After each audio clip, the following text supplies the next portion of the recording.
है मनोज सिन्हा जो गवर्नर है कश्मीर के। आप सोच रहे होंगे ये इतनी सादी टेढ़ी मेढ़ी कड़ियां कहां से चली आई।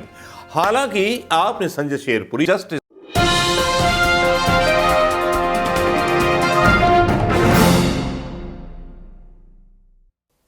दोस्तों नमस्कार। योगी मोदी के बीच हो चुकी है जंग चालू। जी हां, जंग चालू क्यों हुई, किस लिए हुई, आप हतप्रभ रह गए होंगे। क्या योगी और मोदी के बीच भी चालू हो सकती है जंग? जी हां, 2024 का चुनाव है। 2024 का चुनाव मोदी के लिए नहीं लड़ा जाएगा, योगी के लिए लड़ा जाएगा। जी हां, उत्तर प्रदेश में योगी से सबसे ज्यादा हवा खराब रहती है तो किसकी रहती है? प्रधानमंत्री मोदी, अमित शाह और गुजरात मंडली की।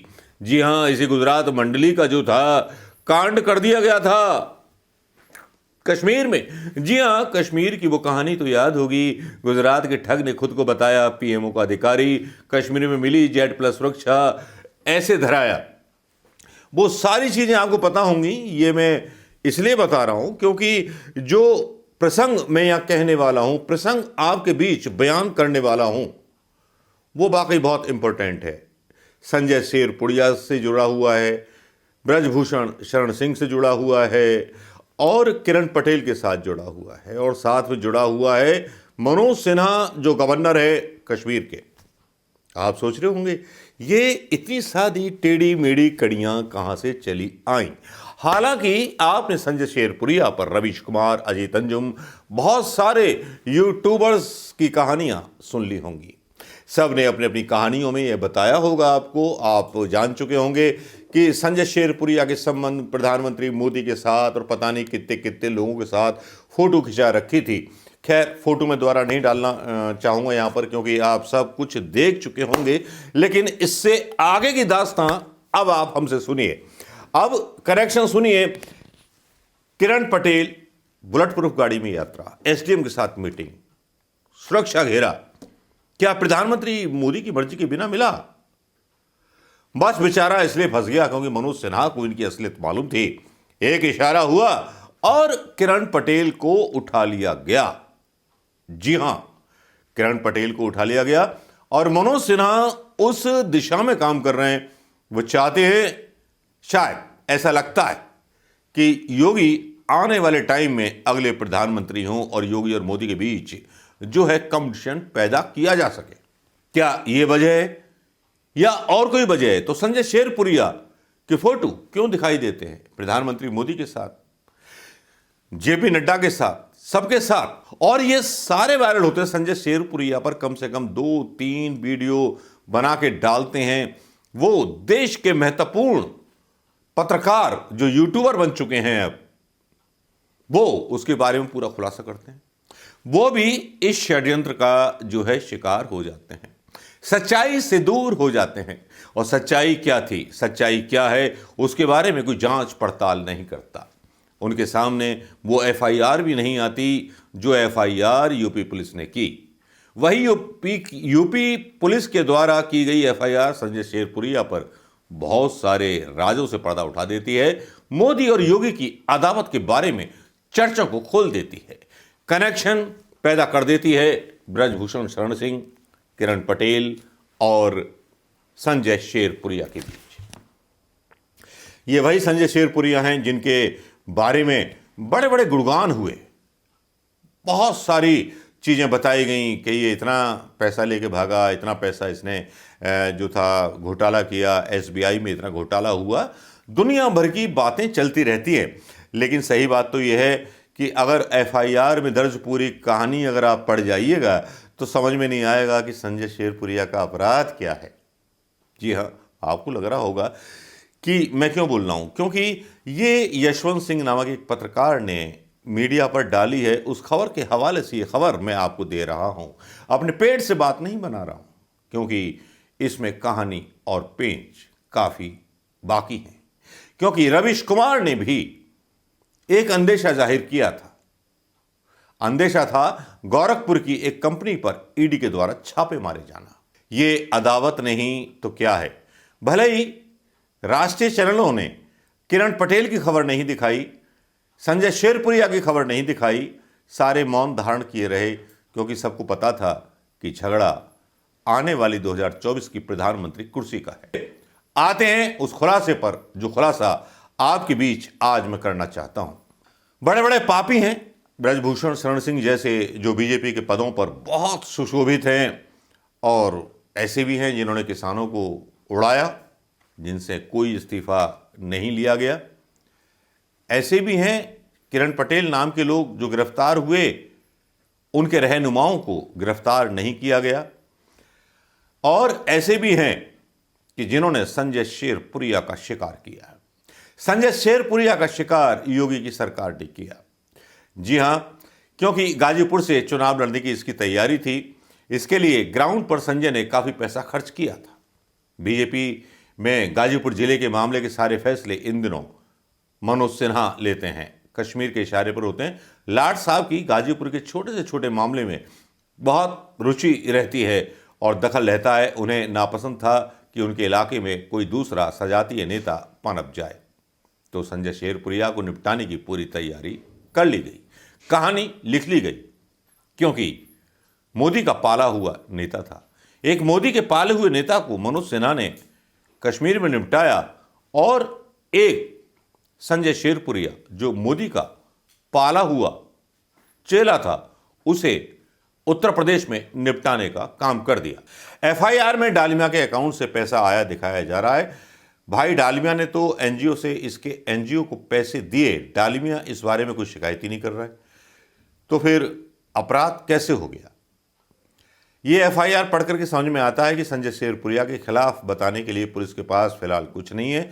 ऐसा लगता है कि ये व्यक्तिगत खुन्नस में गिरफ्तारी की गई है।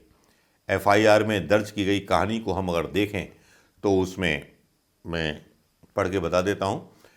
एफआईआर में दरअसल लिखा, नकल फर्द हिंदीवादी टाइपशुदा फर्द बरामदगी 3 अदद मोबाइल, आईफोन, 2 आधार कार्ड, 1 वोटर आईडी कार्ड, 3 अदद मेंबरशिप कार्ड, 1 मूवमेंट पास व 1 अन्य आधार कार्ड, 580, 5,000, 50,000, 980 रुपये नगद व गिरफ्तारी एक नफर अभियुक्त अंतर्गत धारा 420, 467, 468, 469 भादेवी व 66D IT एक्ट दिनांक 24/4/2023 को अभिसूचना विभाग द्वारा उच्चाधिकारी गणों के माध्यम से अवगत कराया गया कि राज्य सुरक्षा की आवश्यकता के आशय से संदिग्ध गतिविधियों की निगरानी के कार्य आधार से प्राप्त सूचना इनपुट प्राप्त हुआ है कि पिछले कई वर्षों से अलग अलग नाम से व अलग अलग कंपनियों से विभिन्न व्यक्तियों से छल व धोखाधड़ी करके विभिन्न माध्यमों से धन की अगुवाई करने की आपराधिक कृत्य में एक संजय प्रकाश राय नामक व्यक्ति संलिप्त है। अधिसूचना विभाग से प्राप्त संवेदनशील सूचना की गंभीरता के दृष्टिगत उच्चाधिकारीगण द्वारा मुझ निरीक्षक को तत्काल लखनऊ पहुंचने का निर्देश दिया गया। प्राप्त संसूचनाओं की पुष्टि एवं जांच विभिन्न माध्यमों से की गई तो यह तथ्य प्रकाश में आया कि संजय प्रकाश राय, जो पूर्व में Kanda energy and chemical limited आदि कई कंपनियों का डायरेक्टर रहा है, उपरोक्त कंपनियों के बैंक डिफाल्टर हो जाने के कारण दिल्ली एवं गाजीपुर उत्तर प्रदेश में रह रहा है। उसने अपने कई अलग अलग नाम से आईडी बनवा रखी हैं तथा कई अन्य कंपनियां इसी डायरेक्टर या अपने विश्वासपात्र लोगों को डायरेक्टर बना करके बनाई गई हैं। इसका मुख्य कार्य है लोगों को अपनी पहुंच, सरकार, बड़े अधिकारियों को दिखा करके धन उगाही करना है। ये तो पहला भाग है एफआईआर का। दूसरा भाग पढ़ते हैं आपके सामने दोस्तों। दूसरा भाग है मनी लॉन्ड्रिंग, हवाला, टैक्स चोरी जैसे अन्य आपराधिक कृत्यों में भी संलिप्त है। इसके द्वारा सोशल मीडिया पर वे अन्य माध्यमों से स्वयं को प्रधानमंत्री सरकार, भारत सरकार एवं भारत सरकार के कई केंद्रीय मंत्रियों के साथ स्वयं की फोटो अनाधिकारिक रूप से पोस्ट कर बिना अनुमति के आज तक भ्रामक तथ्यों के आधार पर अपने निजी भौतिक लाभ हेतु छल किया जा रहा है इसके द्वारा, जिससे माननीय प्रधानमंत्री एवं अन्य केंद्रीय मंत्रियों की ख्याति को हानि पहुंच रही है। इसके द्वारा सोशल मीडिया के फेसबुक, ट्विटर अकाउंट के माध्यम से पोस्ट करके लोगों को सदोष रूप से प्रवंचित करके माननीयों के करीबी होने का भ्रामक प्रचार एवं अपनी छद्म छवि तथा पहुंच दर्शाकर धोखाधड़ी के आम जनमानस से विभिन्न तरीकों से अनुचित लाभ धन उगाही की जा रही है। लेकिन जिनसे लाभ धन उगाही की जा रही है उनका कोई नाम यहाँ पर उल्लेखित नहीं है, ना किसी सामाजिक कार्यकर्ता का है। यूनियन बैंक खाता संख्या 441501010250 की डिटेल प्राप्त की गई, तो उसमें भी प्रमुख रूप से 21 व 23 फरवरी 2023 को 5 करोड़ व 1 करोड़ कुल 6 करोड़ धन आना परिलक्षित हो रहा है। इसके अलावा अन्य माध्यमों से भी धन प्राप्त होना परिलक्षित हो रहा है। इसके अलावा अन्य माध्यमों से भी धन आना परिलक्षित हो रहा है। ये 3 बार लिख दिया गया है। प्रकरण की गंभीरता के दृष्टिगत उच्चाधिकारियों द्वारा मुझ निरीक्षक को प्रभावी कार्रवाई करने का निर्देश दिया गया। संजय प्रकाश राय के संबंध में अभिसूचना संकलन की गई। आगे लिखते हैं रिपोर्ट में, मनीष कुमार, दीपक धामा, अंकित कुमार एसटीएफ कार्यालय की जोड़ी संख्या 15, समय 22 बजे मैं सरकारी गाड़ी के नजदीकी रेलवे स्टेशन कानपुर के लिए रवाना हुए। जरिए मुखबिर खास सूचना प्राप्त हुई कि संजय प्रकाश राय सुहेल देव एक्सप्रेस के कोच नंबर HI की सीट नंबर 9 पर यात्रा कर रहा है। कानपुर रेलवे स्टेशन पहुंचकर प्लेटफार्म नंबर 4 पर काफी इंतजार किया गया। ट्रेन सुहेल देव एक्सप्रेस के प्लेटफार्म पर आ जाने के पश्चात HI कोच से प्लेटफार्म पर उतर रहे एक व्यक्ति को देखकर इशारा कर मुखबिर ने बताया कि ये वही है। उस व्यक्ति के पास जाकर समय करीब 1:30 बजे नाम पता पूछा गया तो उसने अपना नाम संजय प्रकाश राय पुत्र बालेश्वर राय निवासी शेरपुर थाना भावरकोट जनपद गाजीपुर हाल निवासी निकट 2027 कोर ASC सफदरजंग रोड नई दिल्ली बताया, जिसको पूछताछ के लिए साथ चलने के लिए कहा गया तो वो अपना सामान सीट से लेने की बात बताने लगा। ट्रेन के साथ ही सफर तय कर रहे अपने साथी कर्मचारी मनीष त्रिपाठी अहमद नेगी को सूचना देने को कहा। दोनों साथी को मौके पर उनके कोच A3 से संजय प्रकाश राय को पूछताछ हेतु ले जाने की बात बताई गई तथा उसकी सीट से 3 अदद मोबाइल, सैमसंग, आईफोन, छोटा कैरी बैग, एक वाइन केस तथा ब्रीफ केस को साथ लेकर दिनांक 25/4/2023 को समय करीब ये गिरफ्तारी का विवरण है। यहां कोई ऐसा फकत आरोप नहीं है अभी तक इस FIR में जो साबित कर सके कि किसी ने किसी के खिलाफ रिपोर्ट कराई या उसकी रिपोर्ट के आधार पर किया गया। ये सब इंस्टाग्राम और संजय राय, फेसबुक, ये सारी दलीलें यहाँ दी जा रही हैं। फेसबुक पर चेक किया गया, विभिन्न हस्तियों के साथ समय, प्रचार, पोस्टर, वो उस पर आरोप जो फोटो डाल रहा था संजय शेरपुरिया, उसी के बारे में बात की गई है। दिनांक 6/4/2023 से 24/4/2023 के मध्य चैट के अलावा व्हाट्सएप कॉल तथा दिनांक 14/4/2023 को कल 10:30 बजे पर मिलने का मैसेज, जिसके जवाब में संजय शेरपुरिया द्वारा यस कहने की चैट बरामद हुई। ये सोशल मीडिया की चैट सिर्फ इसका आधार यहाँ पर बन रही है। ये FIR की कॉपी मैं यहाँ भी डाल देता हूँ, ये भी आप देख लीजिएगा। 4 या 5 पन्ने की FIR है, करता है सही पहचान स्थापित, ये पूरी आप पढ़ लीजिए।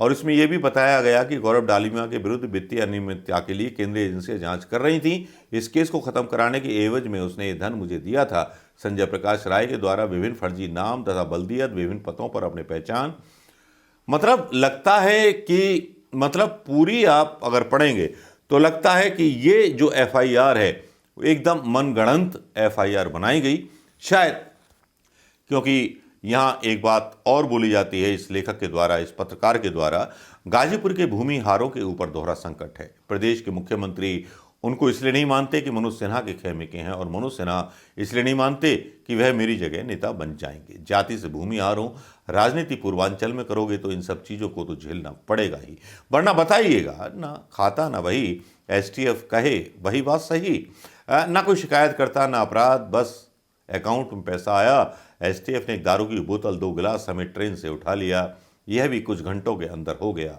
तो आप समझिए इन चीज़ों को। फिर एक खबर और है कि राजपूत नेताओं पर नज़र है और मोदी के नंबर काटने की कवायद सिर्फ इसलिए की जा रही है कि ब्रजभूषण शरण सिंह को योगी के जो हो योगी की जगह रिप्लेस करने का प्लान है भारतीय जनता पार्टी का। एक तरफ जहां योगी मोदी के बीच तलवारें खिंच चुकी हैं, क्योंकि ये जितने भी ठग बरामद हुए हैं सब मोदी से जुड़े हुए थे और योगी के साथ मनोज सिन्हा की वाकई में आश्चर्यजनक है। क्योंकि इसी बीच जब संजय शेरपुरिया गिरफ्तार होता है तो एक बड़ी चौंकाने वाली खबर आती है। जिसमें इनकम टैक्स की रेड, एडी मॉल पर आयकर विभाग का छापा, बिल्डर शोभित मोहन दास हैं साझेदार। ये शोभित मोहन दास वो हैं जो गोरखपुर में कई सारे प्रोजेक्ट लगा रहे हैं, बड़े बिल्डर हैं और योगी के खास माने जाते हैं। तो ये खबर तो पक्की हो जाती है कि वीडियो ज़्यादा लंबा नहीं करूंगा क्योंकि खबर बताऊंगा तो आप भी थोड़ा सा बोर हो जाएंगे, लेकिन इतना समझ लीजिए कि गेम भारतीय जनता पार्टी के अंदर चल रहा है और गेम के मुख्य सूत्रधार मनोज सिन्हा और योगी हैं, जिन्होंने मोदी के खिलाफ मोर्चा खोल दिया है। नमस्कार, जय हिंद।